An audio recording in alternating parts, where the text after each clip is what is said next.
রূপনগর নামে একটা খুব সুন্দর রাজ্য ছিল, যেখানে ছিল এক সুদর্শন রাজকুমার।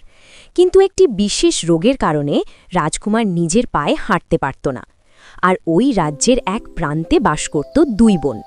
বড় বোন রুমি, যে নিজের সুন্দর চেহারার জন্য অহংকারী ছিল, আর ছোট বোন মায়া তেমন সুন্দরী না, কিন্তু সে পশু পাখি প্রকৃতিকে খুব ভালোবাসত। আহা, কি রূপ আমার! আমি পৃথিবীর সব থেকে সুন্দর। আর আমার বোন মায়া, ওকে দেখতে কুৎসিত। কি সুন্দর তোমরা ফুলেরা, দেখলে মন ভরে যায়। সব রাজকুমার আমার জন্য পাগল হয়ে যাবে, আর আমার বোন মায়া ওকে দেখতে কি কুৎসিত, ওর কি হবে? এই দেখ মায়া, হীরার হার, কিন্তু এটা তোর গলায় মানাবে না। হো হো, হীরার হার তো আমার মতো সুন্দরীর গলাতেই মানায়।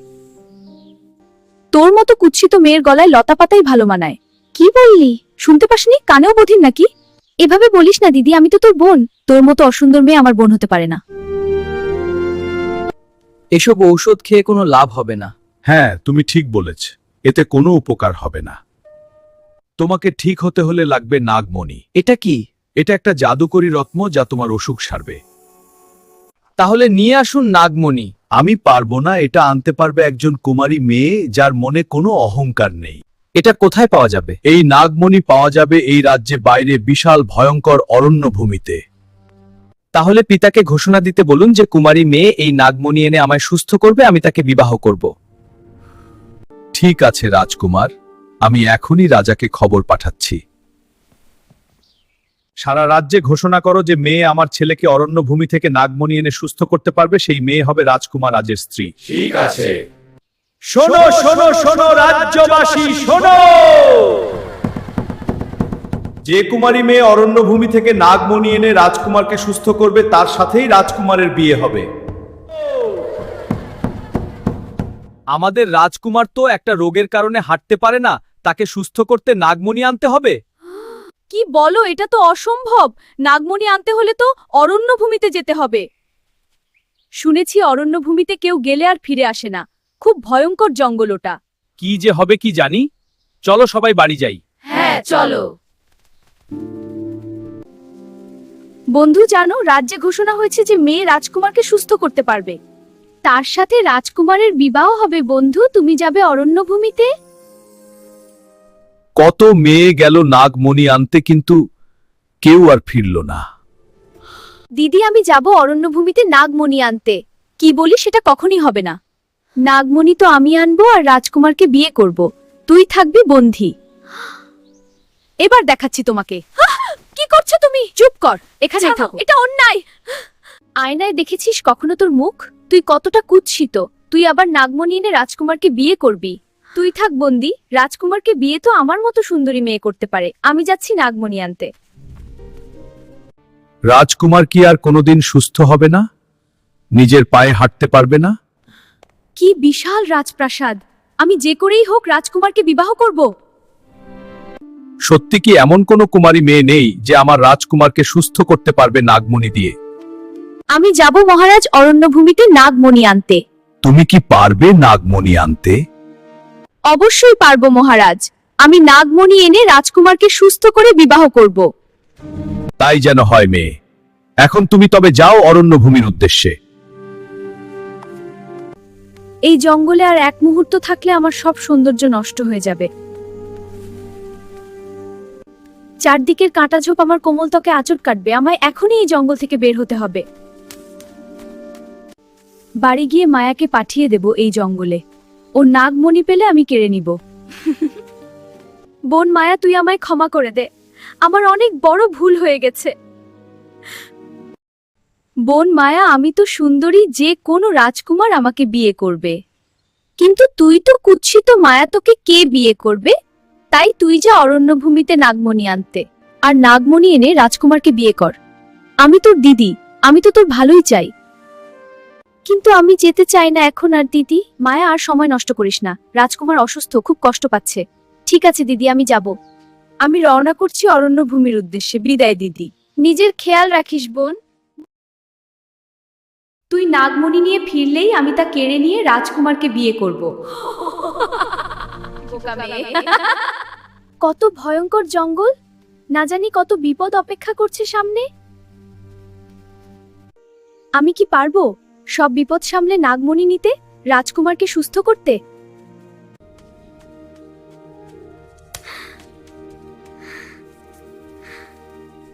বৌদ্ধমশাই, এখনো কি কোনো মেয়ে নাগমণি নিয়ে ফিরে আসেনি? আমার পায়ের যন্ত্রণা বেড়েই যাচ্ছে। আমি কি আর কোনোদিন হাঁটতে পারবো না নিজের পায়ে? আমায় হার মানলে হবে না, আমায় নাগমণি নিতে হবে, আমায় শক্ত হতে হবে। চিন্তা করবেন না রাজকুমার, বিশ্বাস রাখুন, সব ঠিক হয়ে যাবে। এই তো আমি চলে এসেছি নাগমণির গুহায়। এটাই তো নাগমণির গুহা। এখানে তো 3টা দরজা, আমি কোনটা দিয়ে গুহায় প্রবেশ করব? পাখি বলেছিল নাগমণি নিতে হলে খুলতে হবে আসল দরজা, ভুল দরজায় ঢুকলে মৃত্যু ধরবে ঘিরে। এখানে দুই পাশের দরজা দুটো একই রকম, কিন্তু মাঝখানে দরজাটা বড়, এটাই আসল দরজা।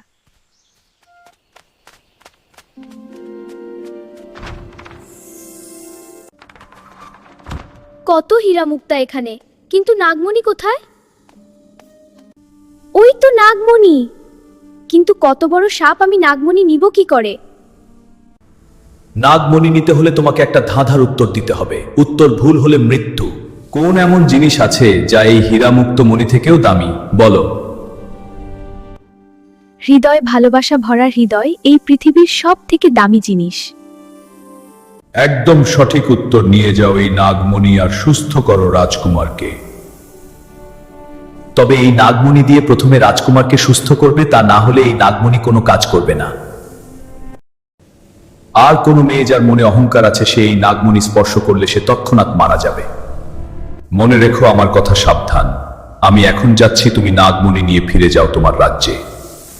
এই তো পেয়েছি নাগমণি, এবার রাজকুমার সুস্থ হয়ে যাবে। কতদিন হয়ে গেল, মায়া এখনো ফিরছে না। কি যে করি? না, আমি একটু এগিয়ে গিয়ে দেখি। এই নাগমণি আমায় দিয়ে দে। না দিদি, তুমি কথা শোনো, এই নাগমণি তুমি নিলে ক্ষতি হয়ে যাবে। এই নাগমণি আমার চাই। না দিদি, তুমি এটা করো না। দিদি না, আমায় ক্ষমা করে দিদি, আমি এখন তোমাকে বাঁচাতে পারবো না। আমাকে আগে রাজকুমারকে বাঁচাতে হবে। রাজকুমার, আমি নাগমণি নিয়ে এসেছি, আপনি এবার সুস্থ হয়ে যাবেন।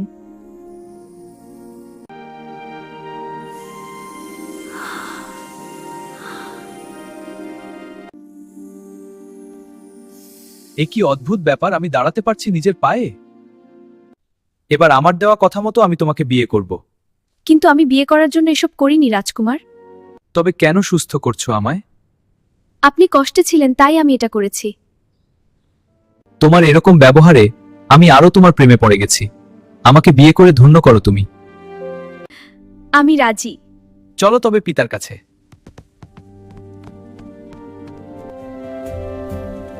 তুমি ঠিক হয়ে গেছো, আমি খুব খুশি আজ। হ্যাঁ পিতা, এই মেয়েটাই নাগমণি দিয়ে আমায় সুস্থ করেছে। এবার আমি কথা মতো একে বিয়ে করব পিতা। বিবাহের জন্য সাজিয়ে তোলো এই রাজপ্রাসাদ, আজই বিবাহ হবে। জি মহারাজ, তৈরি হয়ে যাও। কি আনন্দ! এখনই শুরু করি। তারপর ধুমধাম করে সবাইকে সাক্ষী রেখে রাজকুমার আর মায়ার বিয়ে হয়ে যায়। কি সুন্দর চাঁদ দেখো। আজ থেকে আমাদের নতুন জীবন শুরু। মায়া, কি হলো মায়া, তুমি কিছু বলছো না যে? আমার যে একটা কাজ এখনো অসম্পূর্ণ রাজকুমার। কাল দেখা যাবে তোমার কাজ। এখন কক্ষে চলো। রাত পেরিয়ে সকাল হয়, পাখির আওয়াজ শোনা যায়। মায়া রাজকুমারকে সাথে নিয়ে বেরিয়ে পড়ে তার দিদিকে বাঁচানোর উদ্দেশ্যে।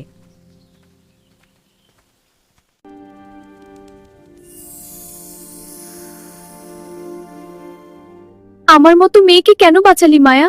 আমি খুব খারাপ, তবু তুই আমাকে বাঁচালি।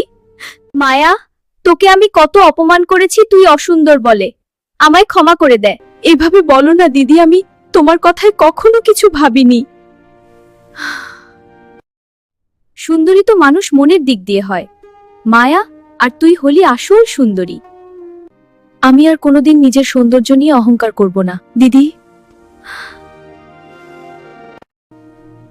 এমন আরো অনেক গল্প পেতে আমাদের চ্যানেলে পাশেই থাকুন। Subscribe to our channel.